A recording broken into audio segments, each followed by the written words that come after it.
First, let me introduce myself. My name is Sanitra, and I'm a Houdini journalist with passion for simulation. I've been doing this for some time.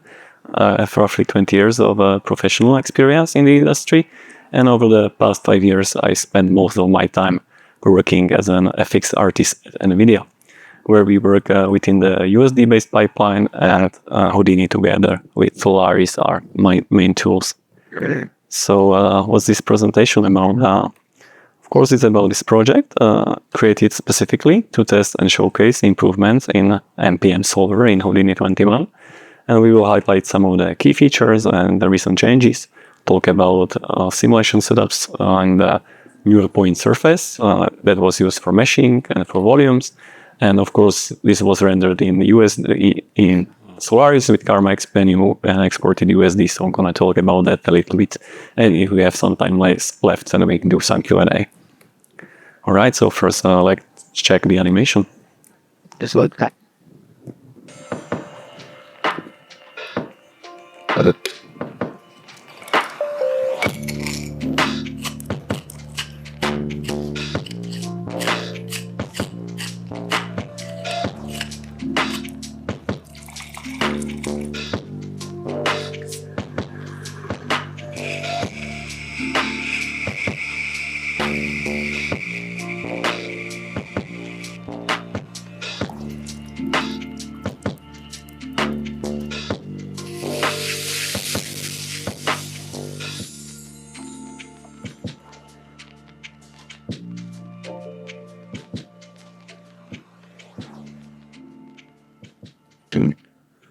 All right. So, of course, this was done in MPM. So let's have a look at what's new with MPM. Of course, we have a lot of liquids here. So I need a surface tension for that. And MPM in 21, we have new surface tension, 2 of them actually. We've got grid-based and poise-based surface tension. And we've got also phase ID for the surface tension, which prevents points of different phases from being attracted to each other. So think oil and water at a small scale with a high surface tension. They don't interact and don't mix, but you can control that with a phase ID. If they have same ID, they will join together, and if not, they will be separated. We've got also overlap and expansion, which is a new feature I've used for the trim on the top. We're gonna talk more deep detail about that. We've got sleeping and activation, as we know them from other solvers. We've got new improved colliders. We've got some memory savings with velocity grid-based activation. That's a setting on the solver. And there is new MPM surface SOP driven by the Neural Surface SOP. We're going to talk about that in detail. We've got checkpoints as we know them from other DOPs. And we can also export mass and velocity fields, similar to what we have in flips. So you can advect, for example, other sims with velocity from MPM sim. And we've got a bunch of processing tools like MPM debris, post-fracture, deform pieces, similar to what we are used to from rigid body workflows in SOPs. And of course, I can go on and on because there are many other features and updates, but let's move to the fun parts, to the actual sim setups. And start with a cookie. So the cookie, of course, is modeled in SOPs, have just 2 parts. The cookie, the outer bit, right, and then the chocolate filling inside. And the MPM source for the cookie was set to the chunky preset and has a very high stiffness, around 10 to 80 million, but very critical compression and stretching, meaning it strongly resists deformation. However, once it deforms, even slightly, it tends to crack and break. And I wanted to have some art-directable cracking patterns in here, so I've done that by adjusting the E attribute, which is the stiffness in the pin, and NU, for example, volume preservation. But you can use it some other MPM attributes as well to change the properties. But this cookie is not prefractured. It's still one solid piece. It just includes weaker regions, making them the most probable locations for cracks to develop. And the chocolate filling inside is actually liquid, MPM preset for liquid. It does have a very high viscosity and plasticity, and without any extra settings or constraints, because there are no constraints in in MPM, it acts like a glue. So traditionally, we have to set up some constraints in Vellum, for example, or other solvers, but not in here. MPM just set up the materials, put them together, and they just work. The chocolate is gluing these cookie pieces together. Then, of course, for the sim, I've just manually copied and positioned the cookies and added a couple of smaller elements like crumbs. And instead of dropping everything together at the same time, you can use emit attribute to offset the animation time for the cookies. And everything was, of course, built at a real world scale. And for the simulation itself, I've ended up with roughly 6 million points and used 2 global substeps and 0.75 material condition, just slightly better or more precise settings from the default. And it solved roughly with 10,000 solver substeps. And that's a lot of substeps.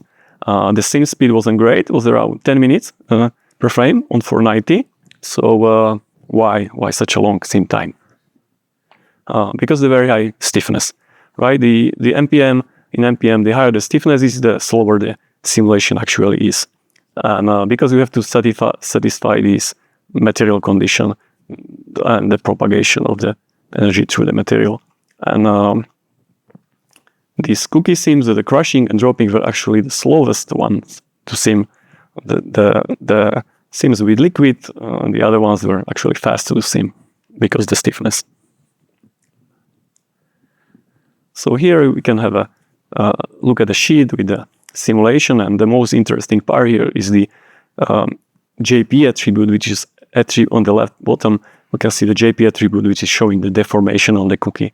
We can here see the only slight cracks where the cookie is getting softer, and some edges are red, which means the cookie is crumbled or crushed on itself after the drop. Of course, I wanted to crush this cookie, so I start by loading the last frame and from the previous sim, and MPM stores all the data on points. There are no primitives, no constraints, which make it super easy to work with because we just work with points, right? So you can just load the point cache with attributes, plug it into the first input of the MPM solver, and you're good to go. You don't need to match the previous sim resolution or volume or particle size. And optionally now in 21 we can use checkpoints, but they were not available at the time when I was doing this on the alpha version. So now we can also use checkpoints. And of course I've added this pestle with animation to act as a collider. And while we are at colliders, I mentioned that 21 brings improved colliders and new collider attributes. And we have something like variable stickiness now on friction. And in my case, I used this gradient on the mortar wall to have higher friction on the bottom and smoother on the top. And the pestle itself was set up as an animated rigid collider, which now benefits also from much better precision interpolation. The rigid collider only calculates the VDB once for the whole model, and then it uses a transform just to move the VDB around and interpolate the collisions. So that's much faster to do than deforming per frame. And this sim also involved a lot of rotational movements, so I used 2 substeps to preserve it and not to shorten the paths on the rotation linearly, so I've added a bit of substeps there. So here, again, we can see the sheet and the plasticity, the deformation on the JP attribute on the left bottom. And you can see that we start with this purple color, which means the element is not crushed yet. And then suddenly we see more and more red color as we crush the cookie more and more. And it's undergoing deformation. And there are only small bits of purple or blue left at the end in the sea of red, which means almost everything was crushed in the end of the sim.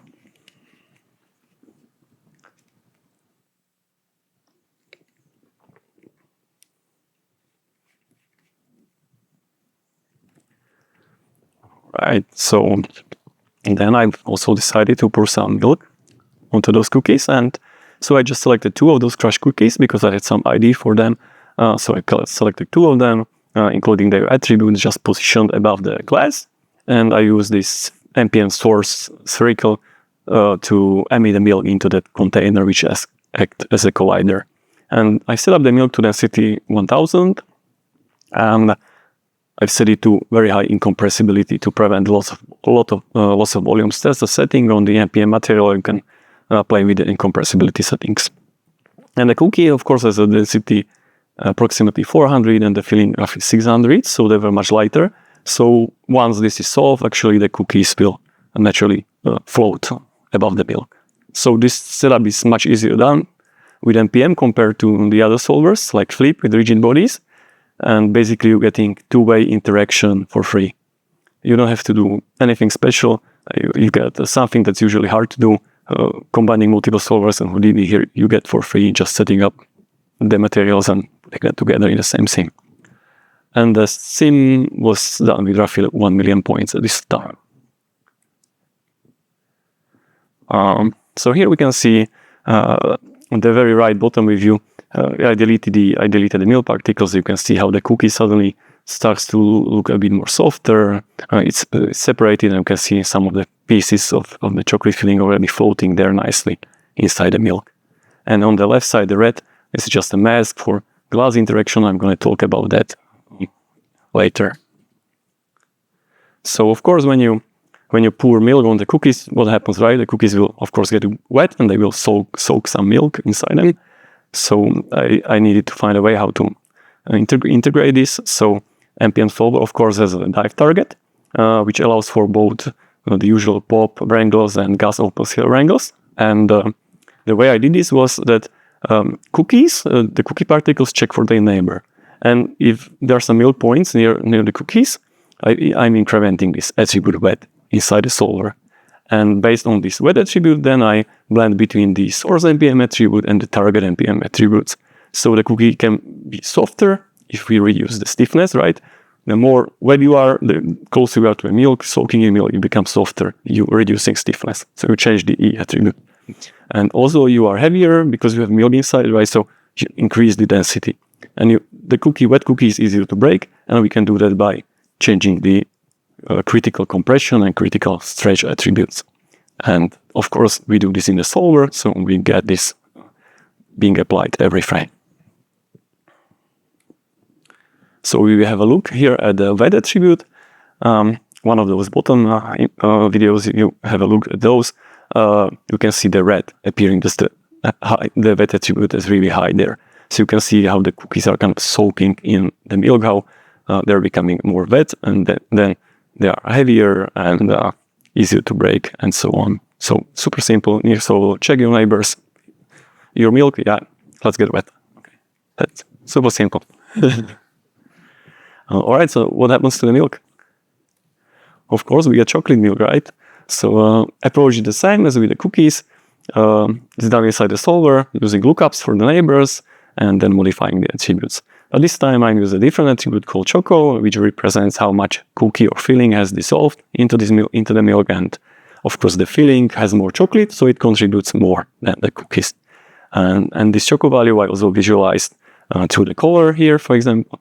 And for purpose for this presentation, I also adjusting the visualization range so we can see what's going on. And here you can see some swirls there. So the chocolate bits, when they're moving through the milk, they're basically leaving or modifying the milk points and changing their color and attributes. So if we have a look at the animation here, which is sliced through the scene to a zero plane, let's see some of those. Like pausing maybe here, you can see some of these small points are trailing these brown chocolate attributes behind them. And as we progress more and more, of course, we have more chocolate in here, and especially the top bit. We have a look at the top bit here. You can see how the milk slides down there and just takes the chocolate with it down. It's like a landslide there almost. Of course, I needed to speed up the process for this a little bit, so it's not. You cannot run the scene for 10 minutes for the cookies to dissolve, so I need to speed it up a little bit, so that's how I did it. And of course, that still was not enough to dissolve the cookies, so I decided to mix the cookies. And up until now, we've been bringing these different materials closer together, right? So the cookie was becoming more like a milk and more like a cookie, but we haven't actually switched the integer attribute type, which is the attribute MPM responsible for defining the material type. And the cookie start as a solid, which is a chunky preset of 1, but our goal is to gradually convert them to liquid, which is type 2, or viscous liquid, which is type 3. So what triggers this change? So if you are a cookie and you've been near milk for a long time, then of course you get high attribute wet. And if you deform from your original state, then you have high JP attribute. And if you are a loose piece, only single particle of cookie inside the milk, have no neighbors of your same type nearby, so no more cookies around you, then basically you're dissolved into the milk, right? And then we can change the type along with the groups or colors or whatever we want inside the solver, of course. And given enough time, most of the cookie points will transition to liquid, and that will effectively dissolve the cookie inside the milk. So we can have a look at that here. And can see how that will unfold. So we can see more and more of these chocolate attributes in the milk, and less cookie and filling inside. And we can see the change of the density is bringing the heavier stuff down to the bottom of the cup, and the light stuff, the milk, cleaner stuff, is on the top.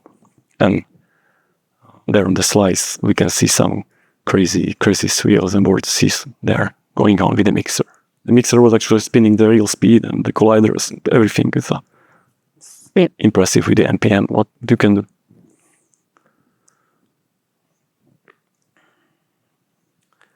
And here's a little detour to the rendering or meshing side of the things.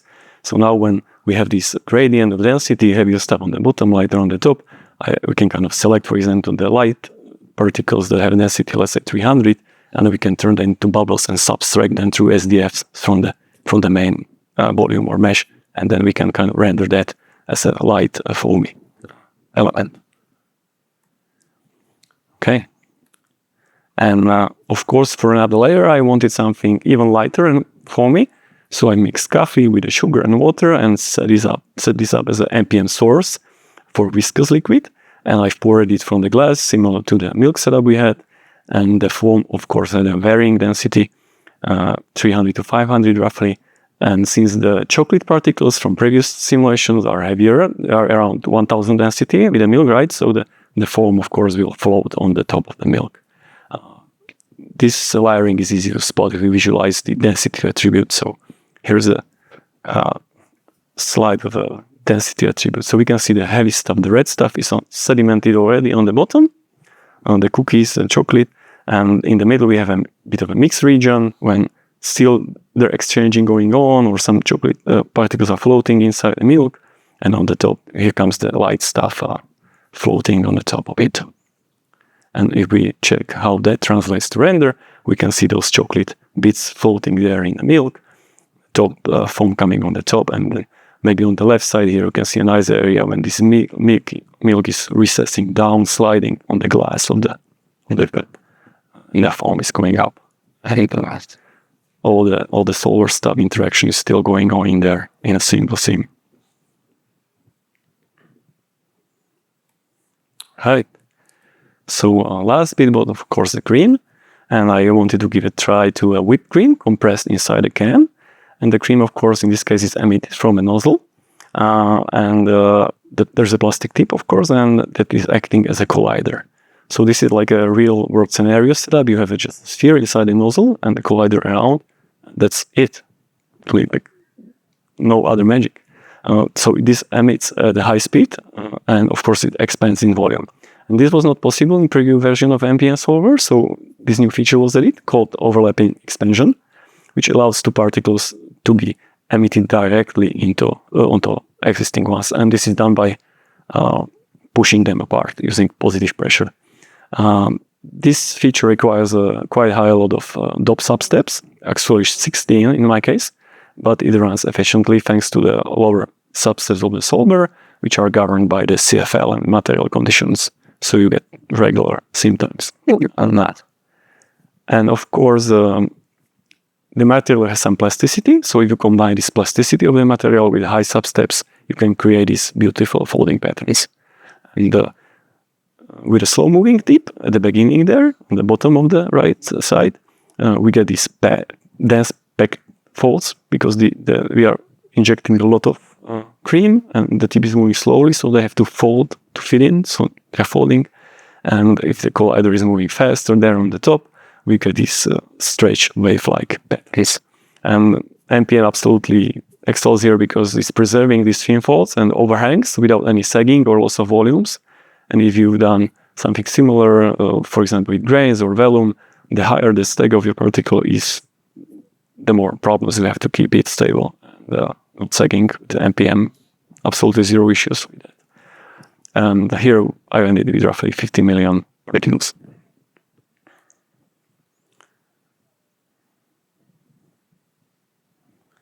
So here's the sim of that, and maybe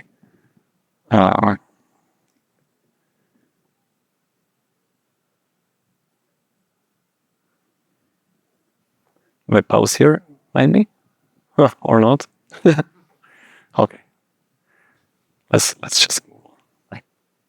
So of course, I've also added this stopping there on the top, but I'm not going to talk about detail about that. It's just another MPM source, another viscous liquid settings, and just works. Here we can see like how high the stag of the actual particles is. MPM must be a couple hundred particles high. So the cookies and all the chocolate and stuff, everything is in there, still working together, 50 million points. Yeah, zero issues, and it's simulating faster than the cookie crashing. So I think it's impressive, definitely impressive. Good. So is this good? Hopefully I can go to next slide. All right. Okay, so that was for the sims. So of course there's a lot of sim work. So let's have a look at that. Karma. Okay. So of course I need to do some point cleaning up, like usually you have to do in sims, and for example for the intersection between glass, because you need to render. Sometimes you need the elements inside the glass, sometimes outside, right? Depends on the render. So there was some work with that. Of course, there was meshing, where I used the neural surface, and I also scattered some tiny crumbs onto the cookie surface and did this smudge solver. So let's have a look at some of that stuff. So here I want to talk a little bit of a proximity SOP. I don't know if you guys are using it. The proximity SOP was added in the previous version, which is I was using it inside the solvers here, post sim here. And it's very easy to work with the point clouds. You can look for your neighbors, array of your neighbors, create groups, etc. And here I just cleaning up the species. Just look for the neighbors. If there are not enough of them, blast them. Super easy in SOPs. You can interactively create nice solid pieces and clean the rest. No need to do vex, PC open, right? You don't need to do spaghetti in WOPs connecting the point cloud open functions. Yeah, proximity SOP. Pretty cool. Definitely give it a try. And here's one of the other approaches I use for doing the smudges on the glass. Basically, this is a point cloud, just a point cloud, and I'm checking that for the neighbors of the MPM particles, if they are around, I'm just incrementing this mask attribute so I can create this smudge point cloud attribute that I'm going to use later in the rendering. And I did this for all the shots. So it's very subtle in the render. Is there something usually? It's done. Right, so let's talk about meshing. So I mentioned earlier I've used neural point surface for meshing a volume. So what is this? What is the neural point surface? It's a new approach, a new SOP, which allows users to reconstruct smooth surfaces while preserving the sharp and high frequency detail. You can run this SOP on the CPU or GPU. It contains multiple pre-trained models to yield specific looks, for example, balance, liquid, granular, smooth, etc. But you can also train your own models. So you can train your own models how you want your mesher to work, and load that and use that as a mesh machine tool. I use it for all the surfaces and intermediate steps for volumes. It runs fast, it doesn't take a lot of memory. I could run 4 to 6 instances of the meshing at once on 490, right? Through tops for very fast meshing. And MPM also adds this MPM surface SOP, which is a wrapper around this neural point surface SOP. And this allows for filtering, attribute transfer, and outputting of fog volume, SDF meshes, etc. It's similar to what we have for Flip when you have this Flip surface SOP or whatever the name is. So this is similar for the MPM. And here we can see how it looks, the SOP interface. We can pick the models, you have some preset settings, you know, like for dilate, arrow, smoothing, filtering, transferring attributes, etc. And here on the right side, we can see the point cloud for the cookies. And interesting bit here to see is that if you look at the center, we get nice, clean, and smooth chunk of cookie there, but still all the other broken elements, all the individual particles are still preserved in the meshing as well. So you get the best of both worlds. You get nice, smooth surfaces and also the individual elements, which is usually you usually lose if you use some other tools for meshing. And of course, I use a lot of volumes here because I was rasterizing the densities for the milk, for the chocolate, and the foam, and all that was rendered as volumes with specular highlights and motion blur. And of course, I was rendering at 4K, so I've needed a lot of resolution. So some of these elements reached into 1 billion voxel range. So the foam I was pouring there onto the milk, this is the volume of it. You can see there's 1.3 billion voxels just for density. And I had gradient, I had velocity, and I had all these for other elements for the chocolate, for the milk. So there was a lot of volumes. But XPU handled it very well.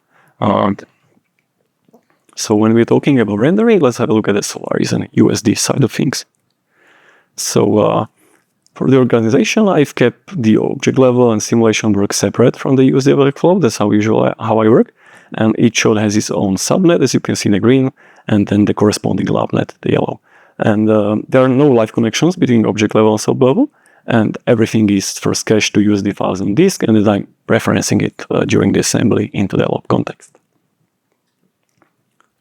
So very simple block for each node was something like this. When the first on the right side is this big green block is basically caching the sim to disk to USD files, and then the main graph on the left side is the gray area. This is just I'm loading the layout, and then the green I'm referencing in the FX and applying materials later, lights, render settings, and you're done. You just save one render.usd file to disk, and that's your finished shot.